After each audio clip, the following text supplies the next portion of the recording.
Report देखिए, आपका परिचय मैं आज के मेहमानों से करवाता हूं। हिंदुस्तान से यानी यहां से मेरे साथ कर्नल आरएसएस सिंह जुड़ रहे हैं, ललित अंबरदार पॉलिटिकल एनालिस्ट के तौर पर, और पाकिस्तान से आरजू काजमी पाकिस्तान की जर्नलिस्ट हैं, सैयद बासित अली पाकिस्तानी इन्फ्लुएंसर हैं, यूट्यूबर हैं, और मेजर नदीम हैं पाकिस्तान के डिफेंस एक्सपर्ट।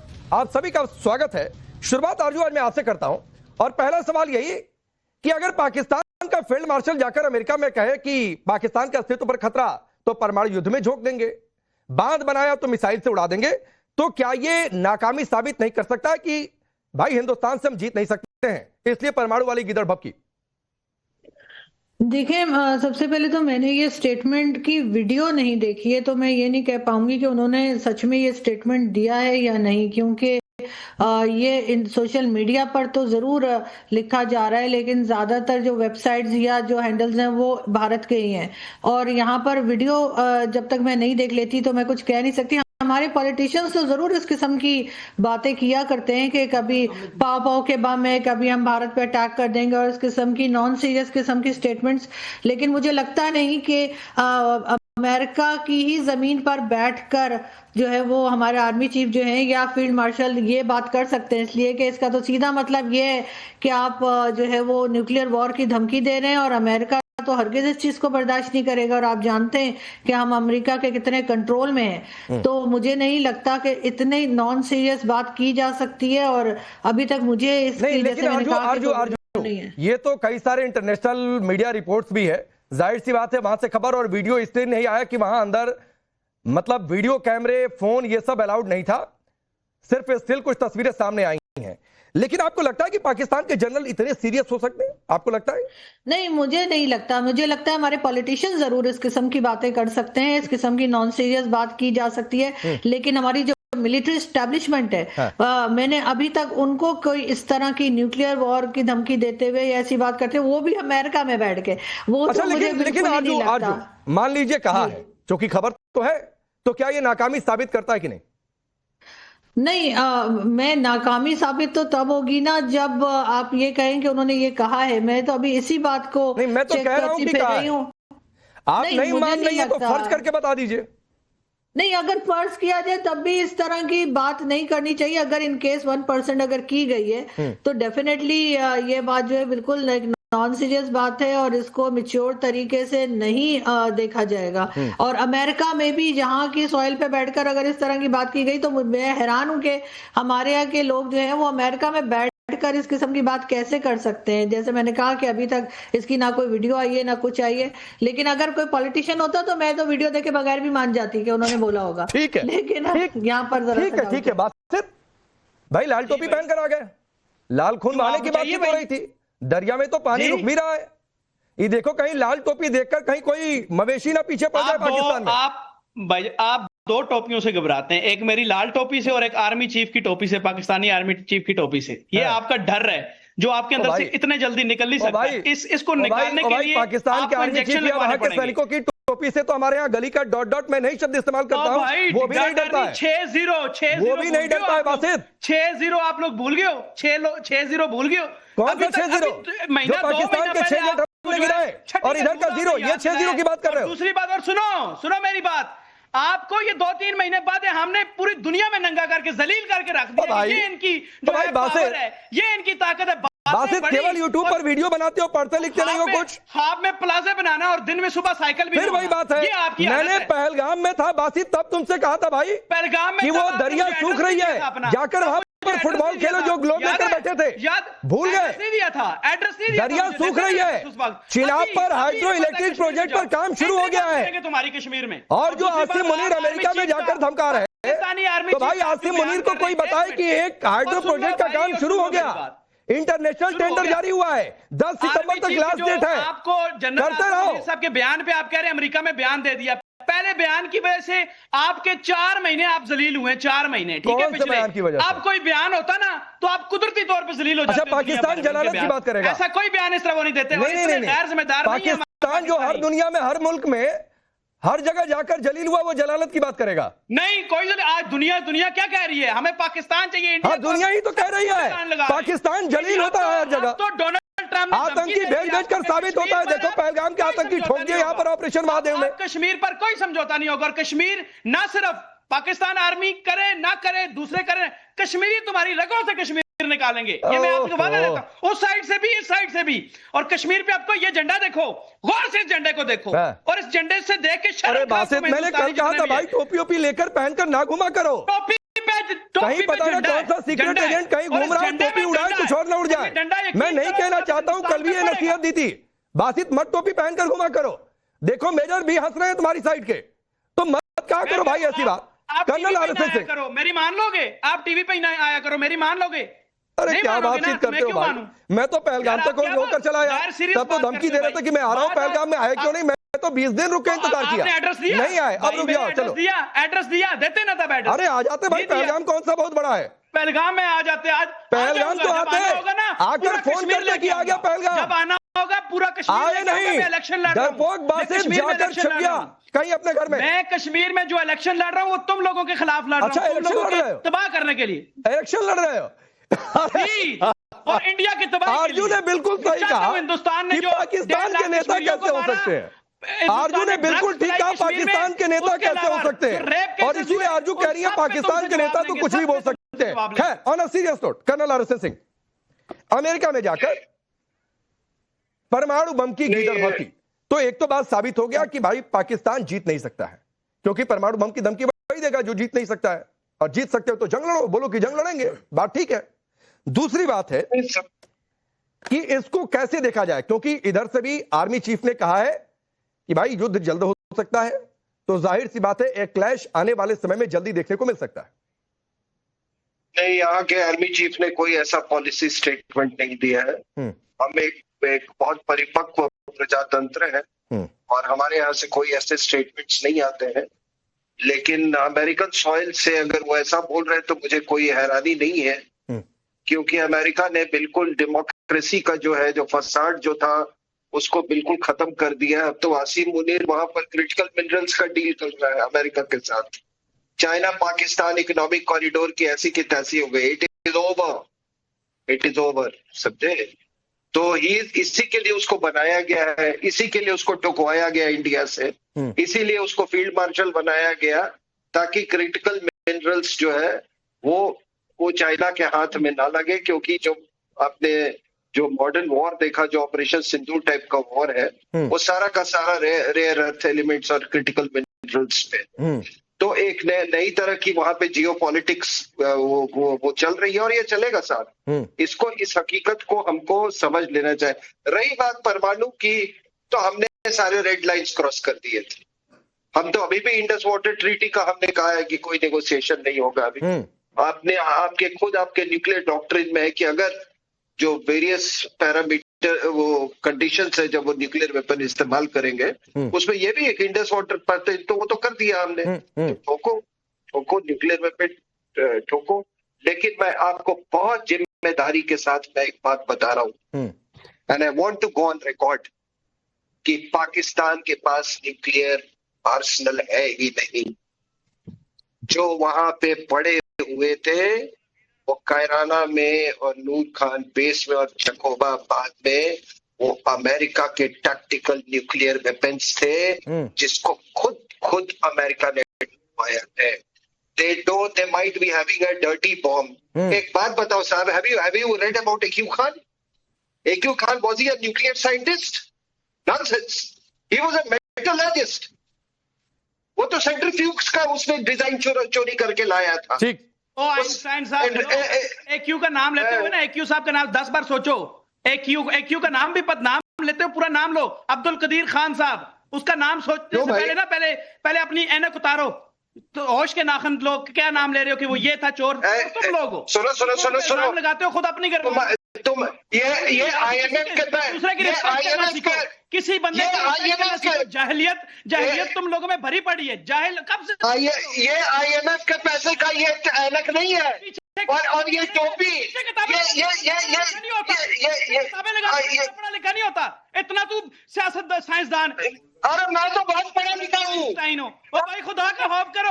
अब्दुल कदीर खान का नाम ले रहे हो, कुछ शर्म करो, कोई हया करो, कोई जाहिलियत से निकलो बाहर। पीछे लाइब्रेरी झूठी किताबें लगा के, नकली किताबें लगा के हमें तालीम दिखा रहे हो। शर्म करो, आप अब्दुल कदीर खान का नाम ऐसे ले रहे हो। अब्दुल कदीर खान का नाम इज्जत से सर सलूट मार के लो, सलूट लो अब्दुल कदीर खान का नाम लेने से पहले सलूट मारो ऐसे खड़े होके। अरे सुनो, अरे फ्रॉम योर स्वीट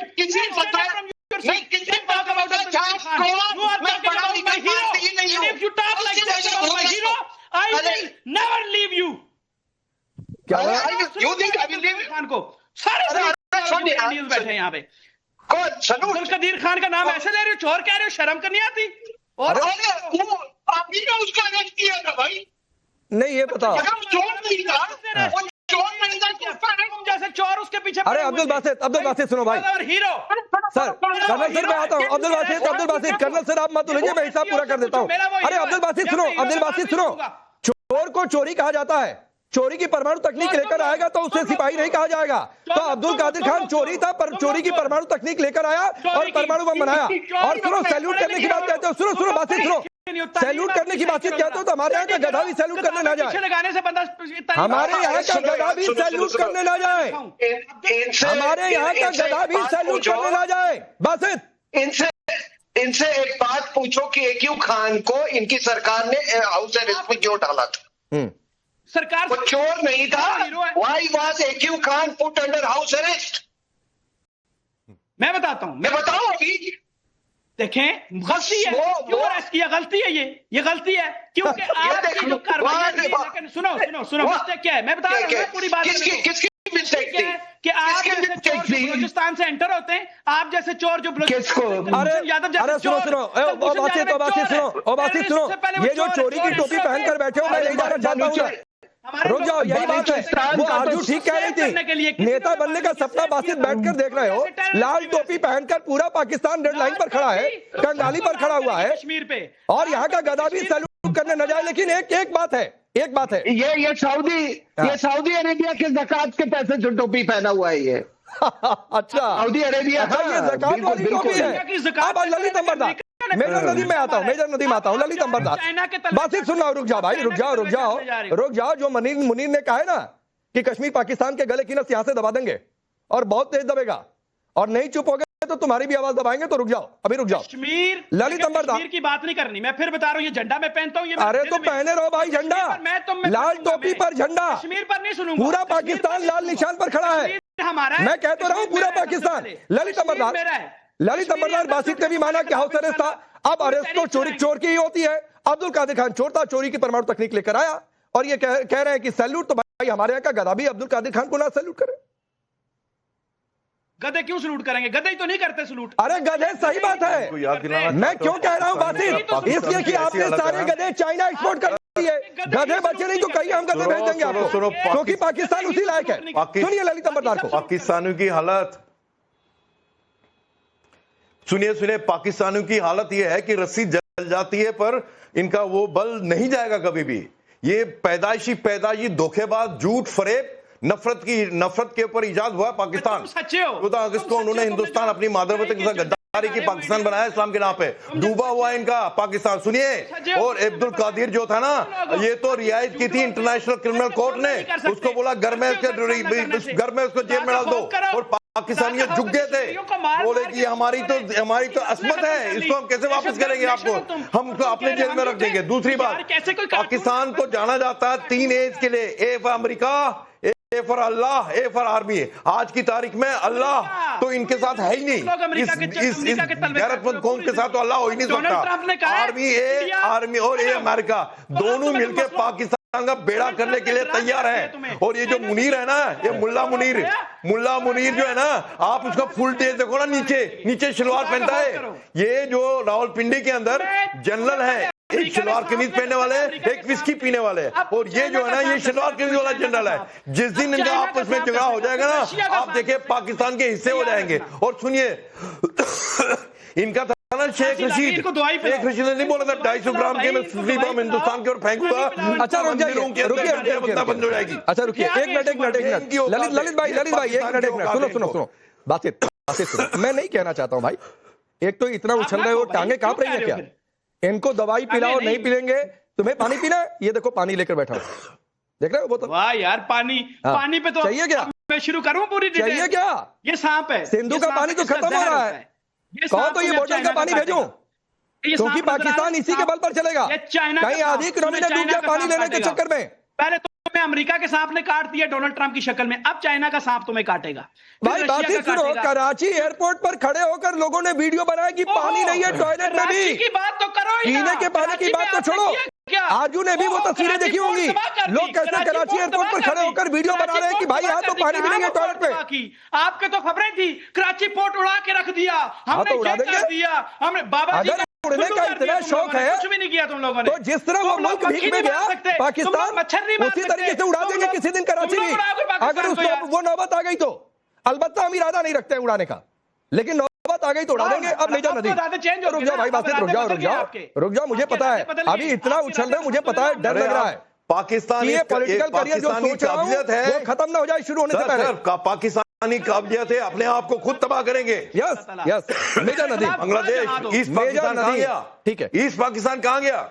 हाँ यस बिल्कुल सही बात है। और पाकिस्तान के कितने टुकड़े होंगे कौन जानता है। मेजर नदीम, एक आर्मी चीफ जाकर ऐसी बात करे, मतलब समझ में आता है, इतनी मानसिक दिवालियापन हो गया।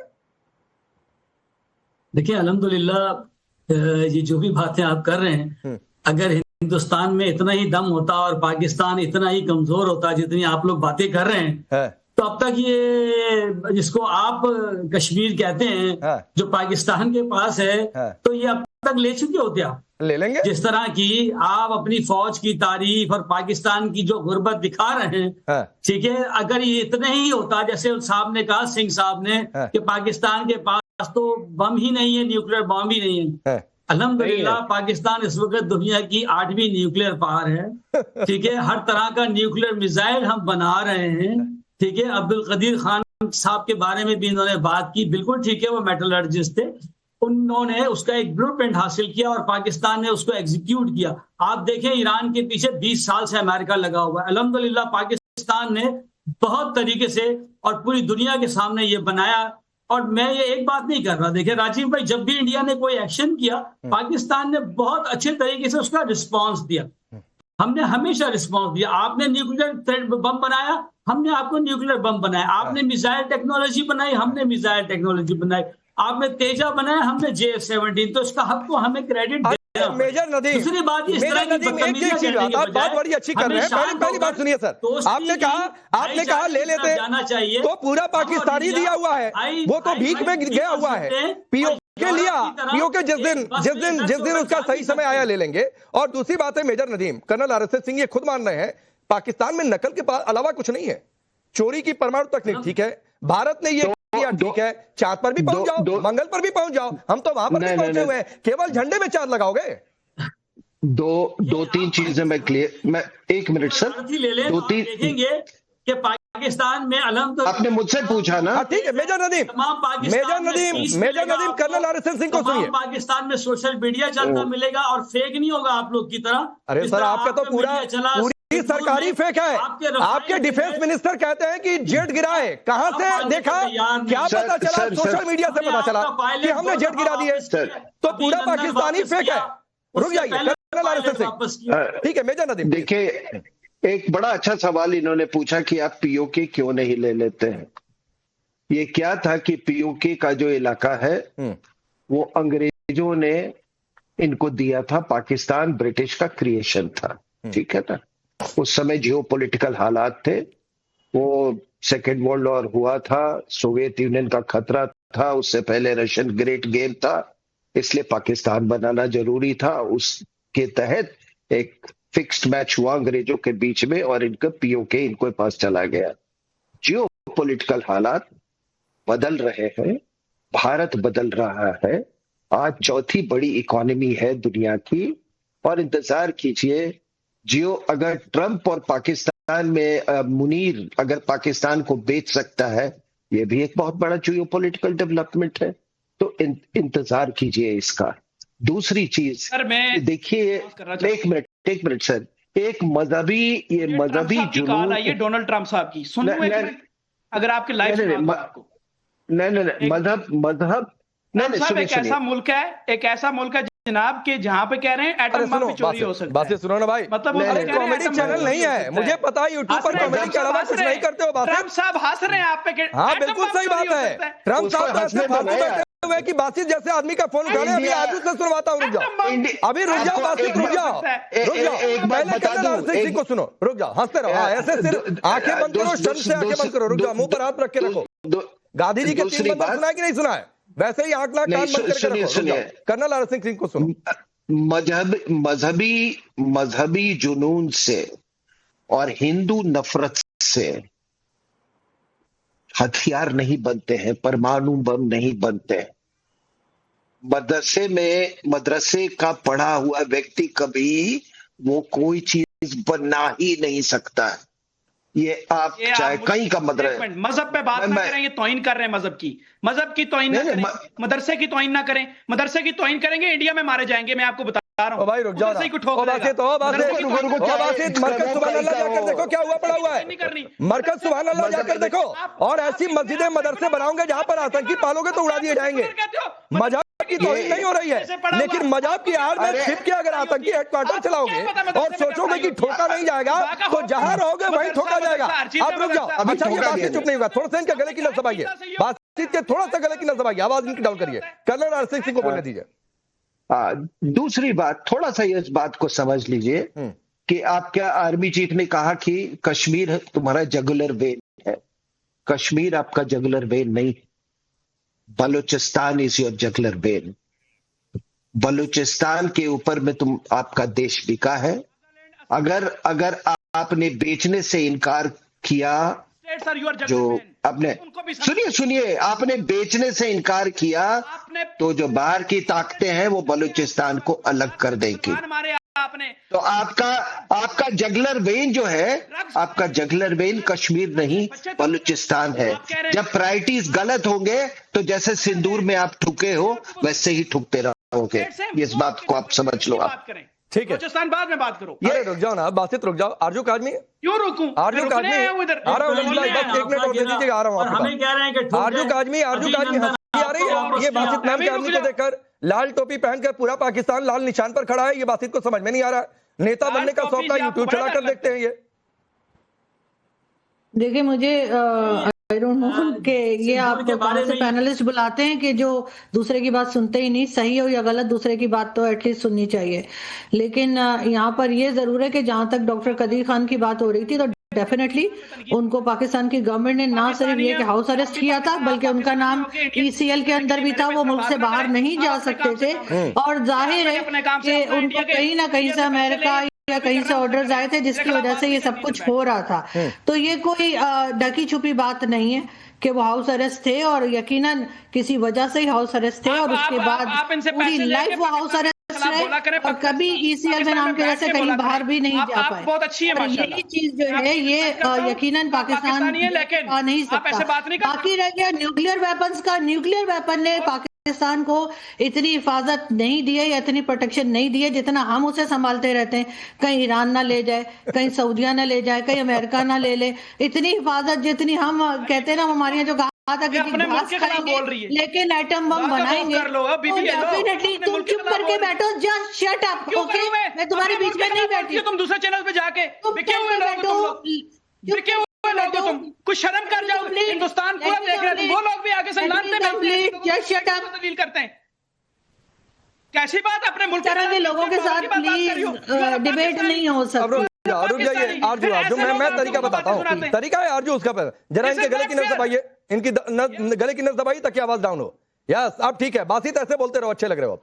हाँ बस ठीक है, अब आरजू बोलिए। देखिए पाकिस्तान को भी न्यूक्लियर वेपन बनाने की परमिशन जो है वो डेफिनेटली अमेरिका ने ही दी थी, और वो इसीलिए ताकि एक बैलेंस इस रीजन में रह सके, क्योंकि भारत के पास था तो उन्हें चाहिए था कि वो पाकिस्तान के पास भी हो, ताकि टाइम टू टाइम जब कभी उन्हें बैलेंस रखना हो तो दोनों कंट्रीज को इस तरह से रखा जाए। और ये न्यूक्लियर वेपन्स हरगिज चलाने के लिए नहीं होते, ये पाकिस्तान की अथॉरिटी भी जानती हैं और ये भारत की अथॉरिटीज को भी मालूम है। तो मुझे नहीं लगता कि कभी भी न्यूक्लियर वॉर की तरफ हम लोग जाएंगे। ये जो छोटी मोटी झड़पें और उसके बाद मीडिया वॉर और इस तरह की चीज चलती है, यही चलेगी। और यकीनन हमें इस वक्त हमारे यहाँ पॉलिसीज को देखने की जरूरत है। हम इस वक्त अगर अमेरिका हमारे साथ है तो उसका मतलब हरगिज पाकिस्तान को ये नहीं लेना चाहिए चाहिए कि अमेरिका हमेशा पाकिस्तान के साथ रहेगा, हमें अपने नेबर्स के नहीं, साथ लेकिन आज जो एक चीज और है, ललित भाई वेट कर रहे हैं, मैं एक चीज पर और आपका कमेंट चाहूंगा कि अगर रेयर मिनरल्स की डील की है मुनीर ने जाकर पाकिस्तान को एक तरीके से गिरवी रखा या क्या है जो वहां के यूट्यूबर ही कह रहे हैं, तो जाहिर सी बात है ये एंटी चीन हो गया। चीन के 80% हथियार पर पाकिस्तान चल रहा है। अब कहेगा कि भाई तुम उधर चले गए तो जाओ, तो ये कहीं ऐसी ना हो जाए कि एक कहावत है धोबी का डॉट डॉट, ना घर का ना घाट का, ये पाकिस्तान की हालत हो जाएगी। देखिए डेफिनेटली पाकिस्तान इस वक्त बड़ी मुश्किल में है, इसलिए कि अमेरिका को भी नाराज नहीं कर सकते और चाइना के साथ भी रहना है। बाकी जहां तक मिनरल्स की बात है तो मिनरल्स के लिए अभी जो ये ऑयल की बात कर रहे हैं तो हो सकता है ये ऑयल का कह के मिनरल्स तलाश कर रहे हो, लेकिन इसी चीज को लेकर जो है वो डेफिनेटली आगे जाकर कुछ ना कुछ पता लगेगा। अभी तो बहुत अर्ली स्टेज है जिसमें हम लोग बात कर रहे हैं। ठीक है, अर्ली स्टेज है, लेकिन ललित अंबरदार, अरे रुक जाओ बासित, बिल्कुल आवाज आ रही है, रुक जाओ, बार-बार ना करो ऐसा, नहीं अच्छा लगता है, रुक जाओ। करो अपनी मर्जी के लोग बिठा के जवाब तो लिया करो। अरे अपनी मर्जी के लोग, मुझे ये बताओ, इसका मतलब आप भी मेरी मर्जी के हो ना? आपने नहीं, बासित आप भी मेरी मर्जी के हो ना? मेजर नदीम को भी मैंने बुलाया, आपको भी मैंने बुलाया, आजू को भी बुलाया, ललित को भी बुलाया, कर्नल अरशद सिंह को भी बुलाया, तो रुक जाओ, यहाँ सभी मेरी मर्जी के ही है, इस चीज की भी रिस्पेक्ट है, यहाँ सभी मेरी मर्जी के हैं, मेरी मर्जी के खिलाफ नहीं। पाकिस्तान को जंग में भी हिंदुस्तान की मर्जी चलती है और यहाँ चैनल पर डिबेट चलती है तो उसमें भी हमारी मर्जी चलेगी कि कौन आकर बैठेगा कौन बोलेगा। तो रुक जाओ, अभी रुक जाओ ललित अंबरदार यार, मैं कश्मीर सरगोधा में, अरे रुक जाओ बासित, इसके बाद आ जाऊंगा, रुक जाओ, कम से कम मेजर नदीम से सीख लो भाई, किसी और से नहीं सीख सकते हो तो।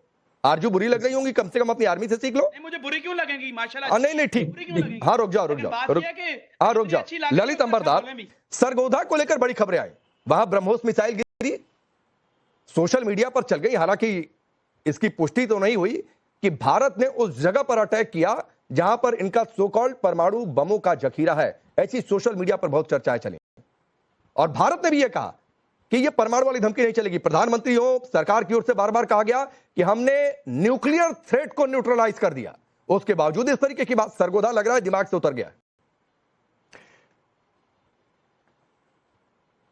देखिए ये जो ऑपरेशन सिंदूर हुआ ना, इससे पाकिस्तान का जो इसने जो दुनिया में हंगामा मचा के रखा था कि हम न्यूक्लियर पावर हैं, बम फेंकेंगे, ये होगा, शेख रशीद जैसे बेवकूफ लोग जिहादी पाकिस्तान की तरफ से बोलते रहते थे, कश्मीर हमारी शाहरग है, तो पता चल गया कि इनके पास क्या है, औकात इनकी पता लगे। दूसरी बात, सरगोधा में जो कुछ भी था, जो भी सरगोधा में था वहां पे, उनको ये जो कहने में आया और हमारी सरकार पूरी जब तक पूरी तरह से कंफर्म नहीं करेगी उसके बाद कमेंट नहीं देगी। और वो ये सही है जो इंटेलिजेंस है, जो सोशल मीडिया है, वो पाकिस्तान की तरफ से भी आवाजें आ रही है और अमेरिका की तरफ से आवाजें आ रही है कि वहां पे जो न्यूक्लियर आर्सेनल जहां पे था वो सारा डंप हो गया है, खत्म, वहां पे ये अंदर जाएंगे तो वहां मरेंगे, इसके वहां से रेडिएशन निकलेगी। ये तो एक है। दूसरी बात, ये जो तालिबानी जो वहां पे बैठे मदरसा छाप पे बैठा हुआ है, बड़ी तकलीफ हो रही है, इनको बोलिए लाल मस्जिद के ऊपर किसने हमला किया था, लाल मस्जिद के ऊपर किसने हमला किया था, लाल मस्जिद के ऊपर किसने हमला किया था, और गुजरात में लाल मस्जिद के ऊपर किसने हमला किया था, सैकड़ों तालिबानी वहां पे मार दिए गए थे। सुनिए, आप पाकिस्तान के अंदर बैठ के आपने इस्लाम का ठेका ले रखा ना, यही इस्लाम आपको डुबा के ले जाएगा। और सुनो, आपने जरबे किसके ऊपर किया था, आपने अपने पाकिस्तानी जातियों के ऊपर किया था, क्या था कालगिर में आपने अपने शहीद जवानों को छोड़ दिया, बोले हमारे नहीं है, ये हमारी फौजियों ने आपकी लाशों को अपने इस्लाम के तरीके से उनको हमने रिकमेंड किया। ठीक है, अच्छा एक बात है ललित भाई, एक बात है, बासित मुनीर ने कहा कि हम डूबेंगे तो आधी दुनिया को ले डूबेंगे, ये कहावत है, हम तो डूबेंगे तो तुम्हें भी ले डूबेंगे, यानी ये तय है कि पाकिस्तान को डूबना है। अब दुनिया से अपील हो रही कि बचा लो भाई, बचा लो हमें, बचा लो परमाणु बम के नाम पर बचा लो, हमारा भी ऐसे ही हो जाएगा। कोई तो आ जाओ बीच में जो भारत से ये सिंधु जल संधि को रुकवा दो, कहो कि प्लीज पानी दे दो, के सेंटर पे गिरेगा, ये भारत की संपत्ति है। अगर पाकिस्तान की एग्जिस्टेंस थ्रेट हुई तो ये दिल्ली के सेंटर पे होगा इंशाल्लाह। अरे दिल्ली भूल जाओ मेजर नदीम, दिल्ली भूल जाओ, इस्लामाबाद बचाओ, कराची बचाओ, लाहौर बचाओ, ये जो बात कर रहे हैं तबाह हो गया, एक बोरी में रखा हुआ नहीं था जो बोरी तबाह हो गई, ये पूरे पाकिस्तान की हर पहाड़ी में लगा हुआ अल्हम्दुलिल्लाह, करते रहिए, नहीं वो तो ठीक है, फिर तो बम बांध कर आ जाना है, फट जाना है कहीं भी पाकिस्तान में फटी है पाकिस्तान में पाकिस्तान में आता है। ट्रम्प को मेजर नदी प्लीज मेजर नदी प्लीज ललित भाई आ रहा हूँ बासित जल्दी। आपके बुजुर्ग ये जो आपके बुजुर्ग बैठे हैं ये अमेरिका भी नहीं कर पाएगा, आखिरी उम्र है जिनकी, अमेरिका ये कह रहे हैं कि मदरसा छाप बैठा हुआ है, इन्होंने मुझे कहा है। ठीक है, अब मैं कहूंगा प्रसाद की औलाद, मैं कहूंगा ना मुझे मदरसा छाप का है। मंदिर छाप मेरी बात सुनो, मंदिर छाप मेरी बात सुनो। अरे आप तो अभी भी किसी नेशनल चैनल पे ऐसी बातें नहीं करते। मदरसा छाप पाकिस्तान का पहला बाशिंदा मोहम्मद गजनवी, आपका अपना मजहब, तुम्हारे हम मस्जिद में हमारे यहाँ पर मंदिर भी ओपन है, गुरुद्वारे भी ओपन है। किसी उड़ा लो, गौरी ने रेप किया। सुनो बासित समय कम है। बासित एक बात सुनो भाई, सुनो बात मस्जिद या मदरसे की नहीं है। मस्जिद मदरसे का कोई विरोध नहीं कर रहा है। पाकिस्तान में और लाखों मस्जिदें हैं, मदरसे हैं, उसको हमने टारगेट नहीं किया क्योंकि धर्म टारगेट नहीं है। टारगेट है धर्म की आड़ में आतंक का अड्डा। हर वो मरकज सुभान अल्लाह तबाह होंगे जहां पर मसूद और हाफिज सईद जैसे लोग खड़े होंगे और वहां से आतंक का अड्डा चलाएंगे। ये गलत बात है, तो ये बात जान लो और जाकर सरगोदा में देख लो, पाकिस्तान के कई सारे एयरबेस अभी नॉर्मल कंडीशन में नहीं आ पाए। तो पानी पियो जाकर भाई, जब तक पाकिस्तान में पानी है। सिंधु जल संधि भारत की ओर से था, एक अच्छे मूड में था, वो अच्छा मूड नहीं है तो सिंधु जल संधि खत्म है। नदियां यहाँ की हैं, पानी यहाँ का है तो यहाँ इस्तेमाल होगा। अब रोते रहो भाई। आप सबका बहुत बहुत शुक्रिया।